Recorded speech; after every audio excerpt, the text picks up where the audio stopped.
Assalamualaikum warahmatullahi wabarakatuh. Perkenalkan, nama saya Gilang Akbar. Saya dari kelas 10 TKJ 1. Pada kesempatan kali ini saya akan menjelaskan sedikit materi tentang remote access yang ada di Cisco ya teman-teman.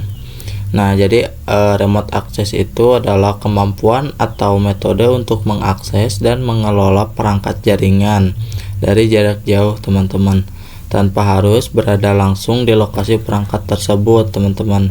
Nah, dengan remote access, seorang administrator jaringan dapat melakukan konfigurasi, monitoring maupun troubleshooting pada perangkat seperti switch, router melalui jaringan tanpa perlu menghubungkan kabel konsol secara langsung ke perangkat teman-teman. Jadi mengkonfigurasi switch atau router dari jarak jauh teman-teman. Nah, itu menggunakan remote access ya. Nah, kurang lebih seperti itu teman-teman untuk gambaran sedikit ya. Nah, di sini apa itu remote access teman-teman? Nah, di sini remote access adalah kemampuan untuk mengakses dan mengelola perangkat jaringan dari jarak jauh tanpa harus berada langsung di lokasi fisik perangkat teman-teman. Nah, sama ya jelasannya. Nah, lalu di sini ada jenis akses protokol teman-teman, terbagi menjadi dua teman-teman. Ada Telnet dan SSH teman-teman. Nah, untuk Telnet menggunakan port TCP 23 teman-teman, bisa lihat di sini ya. Nah, di ini untuk Telnet itu digunakan untuk mengakses perangkat jaringan dari jarak jauh teman-teman. Nah, data yang dikirim termasuk username dan password dikirim dalam bentuk plain text atau teks biasa teman-teman. Nah, ini kenapa ini tidak aman ya teman-teman, dan ini aman. Nah, nanti kita jelaskan satu-satu teman-teman. Nah, karena kita menggunakan enkripsi, informasi yang dikirim dapat dengan mudah disadap teman-teman, disadap gitu, dan dibaca oleh pihak yang tidak berwenang teman-teman. Nah, jadi untuk yang Telnet itu untuk password yang kita masukkan itu lebih mudah disadap teman-teman. Nah, jadi makanya ini tidak aman ya teman-teman. Nah, contohnya jika password yang digunakan adalah Cisco 123, nah maka password tersebut akan terlihat apa adanya ketika lalu lintas jaringan berhasil disadap teman-teman. Jadi ketika sebuah jaringan disadap gitu teman-teman, jika menggunakan Telnet, dia itu langsung otomatis kelihatan gitu passwordnya, misal Cisco 123 atau router 234 gitu misal teman-teman. Nah, makanya itu Telnet itu jarang digunakan karena ininya tidak aman ya teman-teman, lebih mudah ketahuan gitu teman-teman. Nah, jadi oleh karena itu teman-teman, Telnet saat ini sudah jarang digunakan, terutama pada lingkungan jaringan yang membutuhkan keamanan tinggi teman-teman. Nah, beda lagi kalau SSH teman-teman. Nah, SSH itu singkatan dari Security Shell teman-teman. Nah, menggunakan port TCP 223 ya, menggunakan port TCP 22 teman-teman. Nah, berfungsi untuk mengakses dan mengelola perangkat jaringan secara jarak jauh seperti Telnet. Nah, teman-teman, sama ya seperti Telnet untuk konfigurasi atau remote aksesnya dari jarak jauh gitu teman-teman. Nah, tapi di sini ada yang membedakan ya teman-teman untuk Telnet dan TCP itu teman-teman. Nah, jadi untuk yang SSH ini ya teman-teman, seluruh data yang dikirim telah terenkripsi teman-teman. Nah, jadi encrypted teman-teman. Nah, ini juga ya, terenkripsi itu artinya sudah aman teman-teman. Nah, contohnya jika passwordnya misal yang digunakan adalah Cisco 123 ya teman-teman. Nah, maka saat dikirim melalui jaringan, password tersebut akan diubah menjadi bentuk kode teman-teman, terenkripsi gitu. Jadi tidak langsung kelihatan passwordnya apa gitu teman-teman. Jadi dia nanti jika ada yang ingin mensadap gitu untuk yang SSH ini, nanti passwordnya itu akan berubah menjadi kode teman-teman. Username atau kode itu akan berubah gitu teman-teman. Nah, jadi hanya beberapa orang yang tahu atau si teknisi yang memasukkan password itu yang hanya tahu teman-teman untuk sandi atau passwordnya gitu teman-teman, username atau passwordnya. Nah, kurang lebih seperti itu teman-teman untuk yang jenis akses protokol ini. Nah, di sini langsung saja ya kita coba implementasikan atau coba praktekkan saja di Cisco Packet Rancher. Nah, di sini saya sudah siapkan topologinya, teman-teman. Di sini ada satu router, 3 switch, dan kurang lebih ada ini ya, teman-teman. Ini ada 4, ini 8, kurang lebih ada 12 ya, teman-teman. Ada 12 PC gitu di sini, teman-teman. Nah, di sini ada PC 12 ya, teman-teman. Oke. Nah, sebelum kita konfigurasi satu jaringan fisik, router atau switch ya, teman-teman, tanpa kabel, kita harus konfigurasi remote access terlebih dahulu, teman-teman. Nah, di sini kita akan coba konfigurasi remote access terlebih dahulu, teman-teman. Nah, kita buka PVC, teman-teman. Buka PVC 12 ya di sini, teman-teman. Lalu kita ke desktop, teman-teman. Lalu kita ke terminal. Nah, di sini kita okekan saja ini, teman-teman. Nah, di sini langsung saja ya, teman-teman. Ini sudah masuk ke routernya gitu, teman-teman. Nah, di remote access ini konfigurasi untuk membuat suatu username dan password, teman-teman. Nah, jadi kita akan mencoba melakukan konfigurasi telnet terlebih dahulu, teman-teman. Dan nanti kita akan lanjutkan konfigurasi pada SSH, teman-teman. Nah, kita lanjut saja untuk yang konfigurasi telnet ini.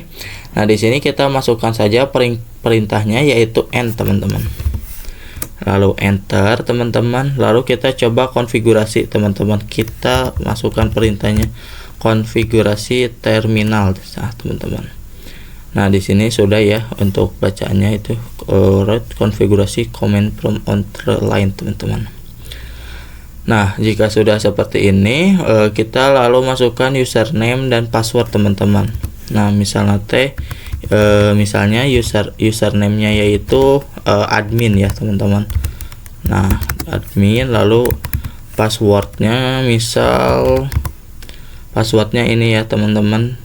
Kita coba password. Nah, passwordnya itu 123, teman-teman. Oh, sorry, untuk ini ya, teman-teman. Kita ini kurang. Nah, oke, di sini sudah ya, teman-teman. Kita kurang untuk passwordnya itu kurang sorry ya, teman-teman. Nah, di sini untuk passwordnya 123, untuk username admin. Lalu kita ke enable secret Cisco-nya, teman-teman. Nah, kita ke enable secret Cisco, teman-teman. Oke. Lalu kita ke IP domain, teman-teman. Ya, kita ke IP domain, teman-teman. Lalu kita tambahkan namanya ya. Misal di sini saya akan menggunakan nama seednet ya, teman-teman. seed.net, teman-teman. Oke. Nah, kita coba tambahkan line VTI 02, teman-teman. Nah, sorry, line ya, teman-teman. Line VTI 02, teman-teman. Nah, live VTI ini ya, teman-teman, atau line gitu, teman-teman. Line VTI 02 ini untuk kita mengizinkan, teman-teman. Nah, ini jadi perintah ini kita untuk mengizinkan beberapa orang yang bisa masuk ke jaringan kita, teman-teman. Nah, jadi ini cuman ini ya, teman-teman. Jadi kita akan melihat gitu, atau akan mengukur gitu, berapa orang sih yang bisa masuk ke jaringan kita ini. Nah, kita ini masukkan perintahnya seperti ini, teman-teman. 02 ini sebagai ini ya, teman-teman, batasannya gitu, teman-teman. Nah, kurang lebih seperti itu, teman-teman. Nah, di sini kita enter saja. Nah, di sini config line, teman-teman. Nah, jadi kita jika sudah seperti ini, kita transport input telnet, teman-teman. Nah, transport kita ke input ya. Nah, kita ke input telnet, teman-teman. Nah, transport input telnet itu apa sih, teman-teman? Nah, jadi kita hanya membaca dan mengizinkan orang-orang yang masuk itu dengan protokol telnet, teman-teman. Jadi kalau yang SSH itu kita login pakai SSH itu tidak bisa, teman-teman. Nah, jadi ini kan input telnet teman-teman. Jadi yang telnet saja yang bisa masuk ke konfigurasi kita. Nah, beda lagi kalau yang SSH teman-teman. Jika kita login menggunakan SSH itu tidak bisa teman-teman. Aksesnya bakal diblokir oleh telnet teman-teman. Nah, sebaliknya kalau ini di sini saya ketikkan input SSH, nah berarti yang telnet itu tidak bisa masuk ke SSH teman-teman. Nah, bisa juga keduanya teman-teman. Jadi di sini input telnet SSH teman-teman. Nah, bisa juga seperti itu. Nah, tapi kita akan melakukan konfigurasi telnet terlebih dahulu saja teman-teman. Nanti kita akan konfigurasi di lain waktu untuk yang kedua itu teman-teman. Nah, di sini kita langsung saja, jika sudah seperti ini kita enter teman-teman. Nah, lalu kita ke login lokal teman-teman. Kita ke login lokal ya teman-teman, lalu kita ke exit teman-teman.